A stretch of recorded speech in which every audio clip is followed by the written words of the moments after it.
How do you know if you're a male or a female? Well, most people would think that it's pretty obvious. They'd probably just tell you to look at yourself in the mirror. But what if I told you that sometimes it's not always that simple? This video will explain the gender differences in the elements of intersex.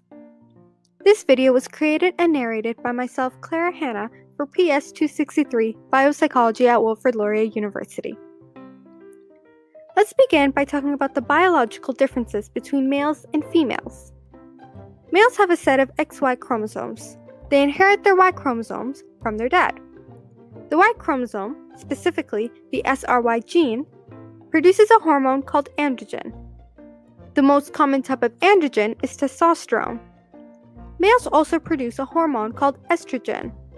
Here, the levels of testosterone are much higher than the levels of estrogen. High levels of testosterone lead to external genitals that develop male patterns. Now in females, they have a set of XX chromosomes. Because they don't have a Y chromosome, they do not produce as much testosterone. This means that in females, the levels of estrogen is much higher than the levels of testosterone. Low levels of testosterone lead to the external genitals that develop female patterns. Now that you know the biological differences between each sex, let's discuss the concept of intersex. Intersex individuals display intermediate features between both sexes, which is really rare. This means that they are both biologically male and female. That said, a true intersex genetically develops both male and female genital tissues and, genetically speaking, has both XX and XY chromosomes. Although if you're genetically a male, you could still develop female appearances with low levels of testosterone. A similar concept also applies for females. If you are genetically a female, you could still develop male appearances if you have high levels of testosterone. You're probably wondering how this would ever happen. The most common cause of intersex is congenital adrenal hyperplasia. This is when your adrenal gland is overdeveloped from birth. You see, in most people, their adrenal and pituitary gland have a negative feedback relationship. This means that normally, the pituitary gland releases ACTH, which then produces testosterone.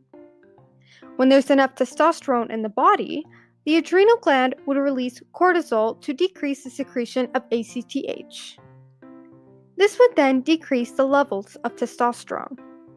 In most people with congenital adrenal hyperplasia, their pituitary gland fails to produce enough cortisol, resulting in high levels of testosterone.